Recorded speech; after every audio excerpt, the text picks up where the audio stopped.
Hello everyone, my name is Adrienne if you're watching my video for the first time, and I love to share homeschooling tips as I find them and discover them. We moved from a house with a full basement where I had all my homeschooling stuff and I had boards set up and tables and just lots of space for homeschool, and we moved to a house that has no basement.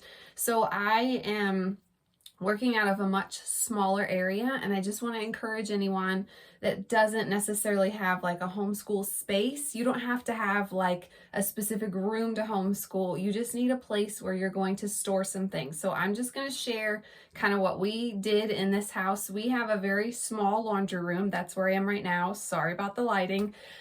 We have a washer and dryer stacked on top of each other. So then we have like this little space that's just a little bit wider than a washing machine. And my husband custom built this bookshelf for me. I have all of our books and things in there. So all of our books that are school related, I've got different activity pads, I have totes and things. So that is kind of how I store everything. So I'm going to attempt to show you. Okay, so there's our bookshelf. Again, this is our multi-function room, so we've got fire extinguisher, got to have safety, right? And the vacuum cleaner, and then there's our washer and dryer. So this is kind of our school setup. So this is the bookshelf, and I'm just going to show you a few things that I have found to work for homeschooling. You do not need a very specific space. This is just a storage area. So each of my girls has a tub, and all of their school stuff works this way. We stick it in this tub, and then I just grab the whole tote when I'm ready to work with them. I also have a tub for morning work. We start out with doing like calendar activities and memorization work. We sing a hymn together. We do a read aloud. All that's in that basket, so it's literally grab and go.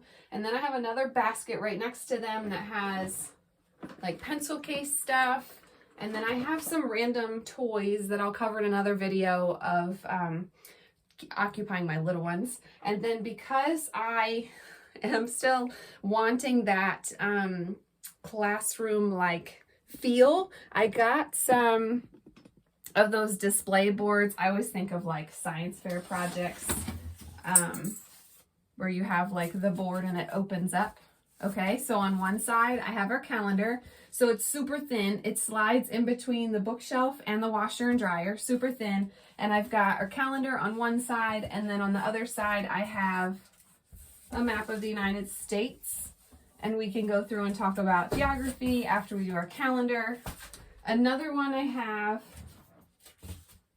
I've clipped all of my posters that I may need or choose to use. So these I got at like a teacher store. We've got days of the week, letters in manuscript, so just normal print. Then I also have cursive because I know they don't really teach it that much, but I think it's an important skill to have.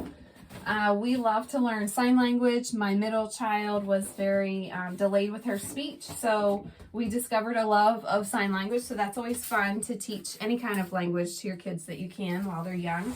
And then I have other like posters and things that I've made on here.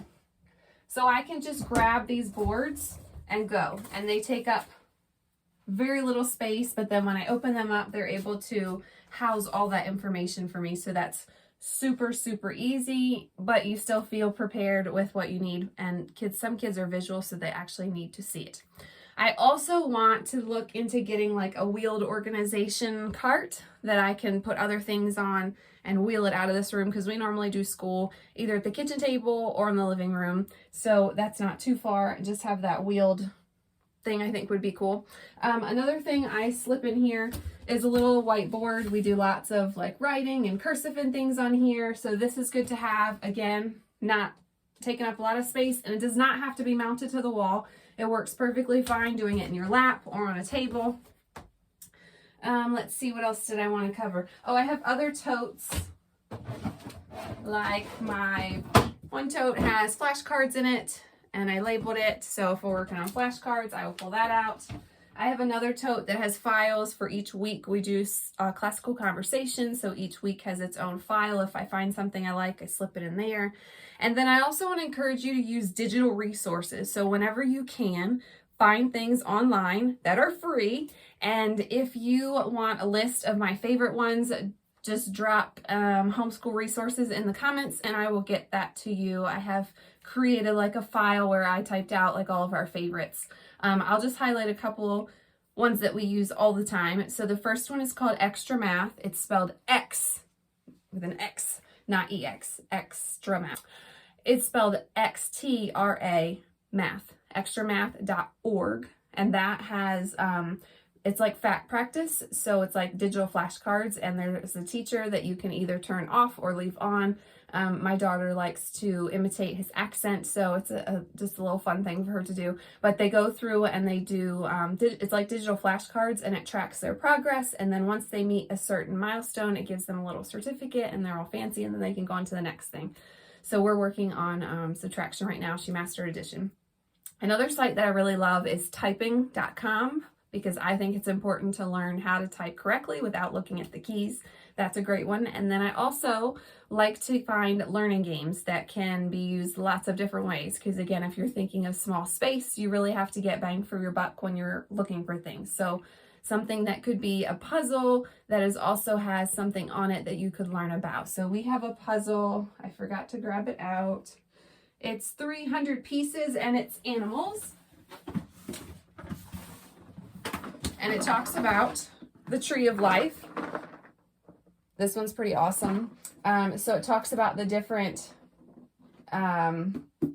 families, like in the animal kingdom, animals, and then it breaks it down into plants, mammals, reptiles, amphibians, fish, all of the things, right? And then bacteria. So it's great to tie in games and learning whenever you can. So we put this puzzle together and we can talk about all the different animals and plants that we see. Anything that you can make do double duty is always great. So again, you do not have to have a room to homeschool. We love to homeschool on the couch. It's super chill, super relaxing. It doesn't have to be official. Lots of people can do it in the car. You can take a blanket outside and do it outside.